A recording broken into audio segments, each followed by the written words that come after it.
Mission Viejo, California. Irvine, California. Two cities that are consistently ranked within the top 10 safest cities in America. The communities are gated, the lawns are green, and the homes are perfectly planned and organized. However, deep below the underbelly of these mild cities lies an underground culture and movement, one that has survived the stillness of suburbia and still thrives today. Street art. You know, when you tend to think about street art, you think of places like LA or New York, more urban places, but a lot of people don't really focus on street art in places like this. Safe, quiet, often dull cities, places like Mission Viejo, RSM, quiet suburban towns. I want to explore what the street art scene is like here.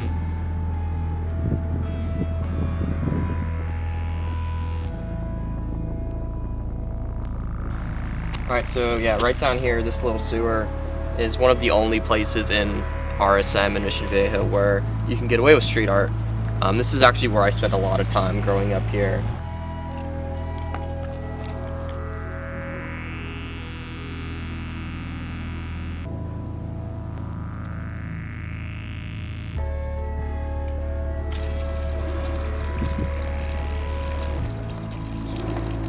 A lot of the artwork in here and a lot of street art in suburbia in general tends to be really juvenile, amateurish and all that. It's also why it's really endearing. You're looking at just the pure thoughts of kids expressing themselves in a city and a town where they're kind of not allowed to express themselves a lot of the time. It's almost like this whole separate society beneath the city that not a lot of people know about. But this is where you find outcasts and kids that don't really have a place to be themselves. They find themselves down here.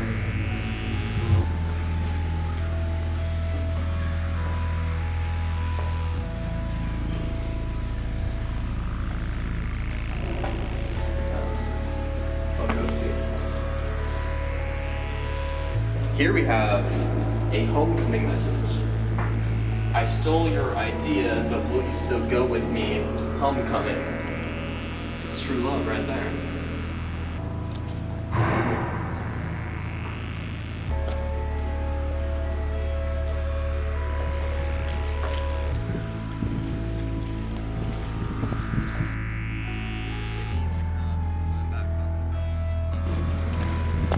This whole hill right here is just covered with broken glass.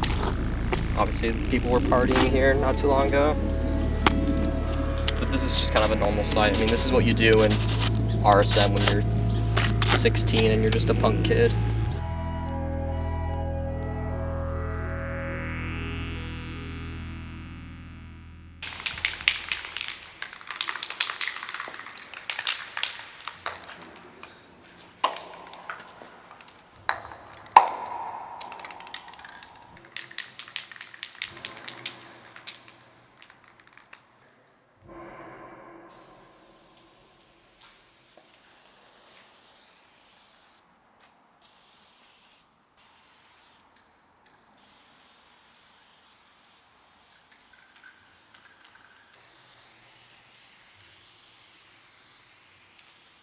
been tagging and doing street art like this? You know, off and on, I'd say for like 3.5 years.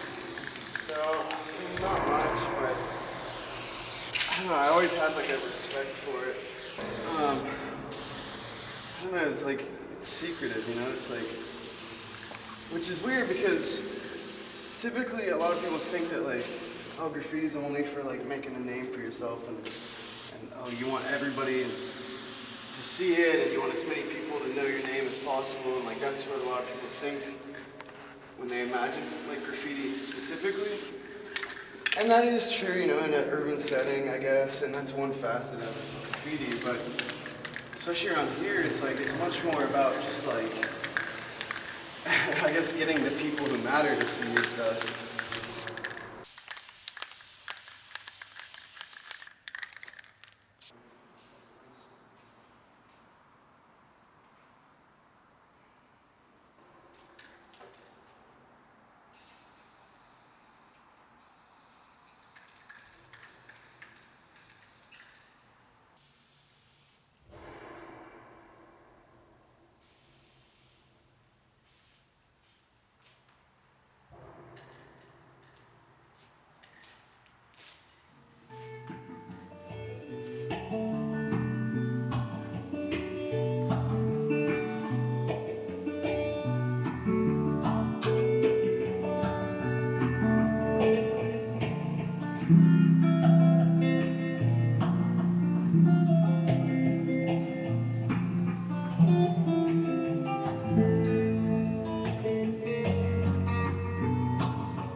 Having a sketchbook that I could just always dive into and not really pay attention to everything that was boring around me.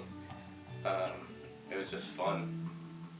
I started hiking. There was like all these bridges or overpasses that the trails would go under, and just passing that, you'd always see like people having their tag names up there, and just like seeing that since I was growing up, and then getting more interested in art and seeing like documentaries about artists that were doing these things and had groups together. It seemed like a fantasy to be able to have that kind of experience with other creative people. Like I got along with my parents, and there's never really any place that it seemed like a challenge or something was risky or things like that, so you kind of wanted to create that experience where you're nervous and you get a rush. Fun shit that you weren't supposed to do.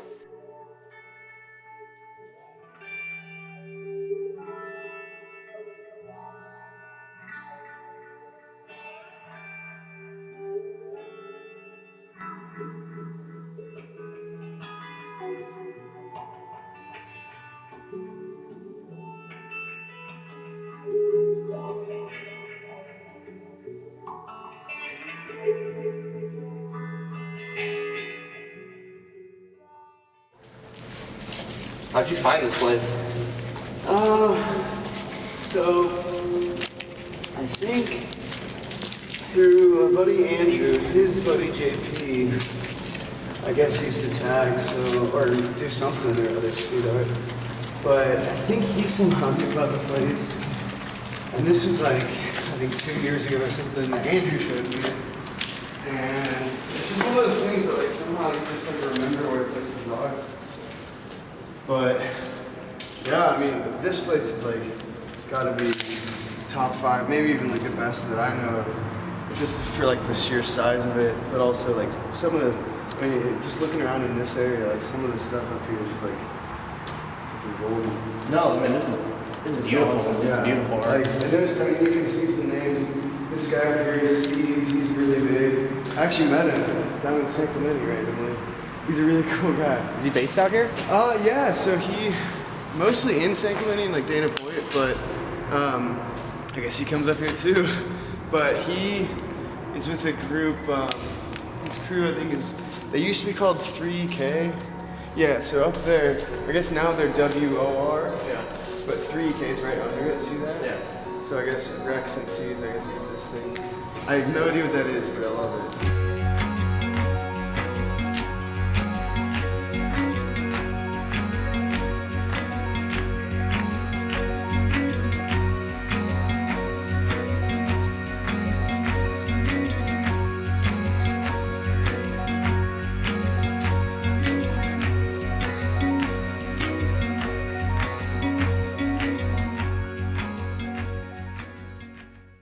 Yeah, the thing is, I grew up here. I grew up in Mission Viejo, and growing up here, it felt like I really couldn't escape. Public transportation sucks. If you don't have a car, you really can't go anywhere. You're just kind of stuck where you can walk. So I ended up in places like this a lot, in the middle of a field at midnight, just because it's the only place I could go. Around here, there's just malls, churches, cookie-cutter homes, and if you're not the person who's into going to the mall or a really big church person, then there's really no place for you to go except for parks, the sewers. Maybe that's why I found myself there a lot. It was like a place where I felt safe. I could express myself, my friends could express ourselves, and we can kind of escape this suburban reality for a little bit. Because growing up in a place like this, I mean, obviously, money was never an issue. We never were looking for where our next meal was gonna come. But this isn't like a rich, luxurious lifestyle either. It's kind of just stable. And when something is so stable like this, it becomes just flat and lifeless. And when something is just flat and lifeless, just boredom ensues, and you actively seek out risk and danger just because you want to find just anything to take your mind off this stability and boredom. So I think suburbia breeds a very special kind of rebellion, one that's only formed from just pure boredom.